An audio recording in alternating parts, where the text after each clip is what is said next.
থেকে ধন্যবাদ জানাচ্ছি।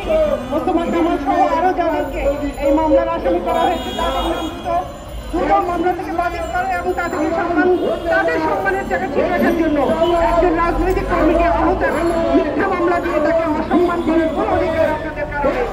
সুতরাং আমি সেই পক্ষ থেকে সাবধান করছি যে আপনারা যদি এগুলো থেকে বিরত না হন তাহলে যে কোনোভাবে ব্রিটিশ সরকারের পতন হয়েছে দখলবাজি এবং মিথ্যা মামলার কারণে, হয়রানিমূলক মামলা দেওয়ার কারণে জনগণ কিন্তু আপনাদের মুখে প্রশ্নের জবাব দিয়ে দিবে। সেই বিষয়টা মাথায় রাখবেন প্রত্যেকটি মহল। যারা আমরা রাস্তায় কাজ করেছি কেউ কারোর জন্য শত্রু হবো না, বন্ধু হবো। দেশের এই দুঃসময়ে আমরা যদি ঐক্যবদ্ধ হতে না পারি তাহলে কিন্তু আমাদের জন্য ভবিষ্যৎ ভালো অপেক্ষা করছে। সকলকে ধন্যবাদ জানাচ্ছি যারা করেছেন, প্রতিবাদ জানাচ্ছি এই ধরনের আচরণ বন্ধ করার জন্য।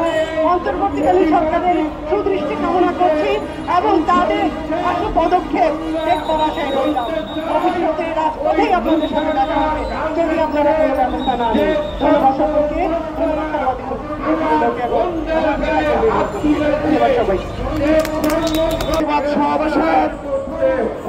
এখন বক্তব্য রাখবেন ফ্যাসিবাদী শাসন তথা শাসন ব্যবস্থার বিরুদ্ধে আন্দোলন সংগ্রামে রাজপথের অন্যতম সেবাশালা জাতীয় সমাজতান্ত্রিক দল জেএসডির সংগ্রামী সাধারণ সম্পাদক, গণতন্ত্র মঞ্চের অন্যতম শীর্ষ নেতা জননেতা শহীদুদ্দিন মাহমুদ স্বপন। জননেতা শহীদুদ্দিন মাহমুদ স্বপন এখন বক্তব্য রাখবেন।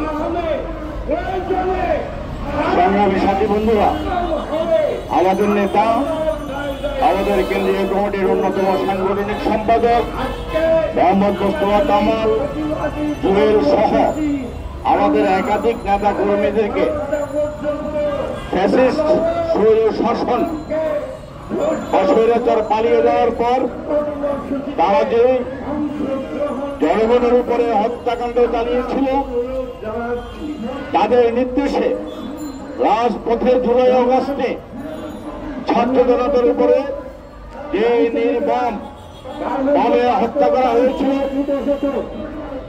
সেই সমস্ত হত্যাকাণ্ডের বিরুদ্ধে যেসব মামলা দায়ের করা হচ্ছে, শেখ হাসিনাকে প্রধান আসামি করে নির্দেশদাতা হিসেবে এবং আওয়ামী ফ্যাসিস্ট পুলিশের কর্মকর্তা সহ যারা ফেসিবাদের দোষর ছিলেন তাদেরকে আসামি করে যেসব মামলা দায়ের করা হচ্ছে, সেই মামলা এই ফ্যাসিবাদের বিরুদ্ধে যারা সংগ্রাম করেছিল, যারা এই শেখ হাসিনার গুন্ডা বাহিনী তার লেলিয়ে দেওয়া পুলিশ বাহিনীর চোখে চোখ রেখে লড়াই করেছিল, রাজপথে অবস্থান নিয়েছিল, শেখ হাসিনার সাথে সেই সমস্ত হত্যা মামলায় গণতান্ত্রিক আন্দোলনের অন্যতম প্রধান শক্তি জাতীয় সমাজতান্ত্রিক দল জেএসডি গণতন্ত্র মঞ্চের নেতা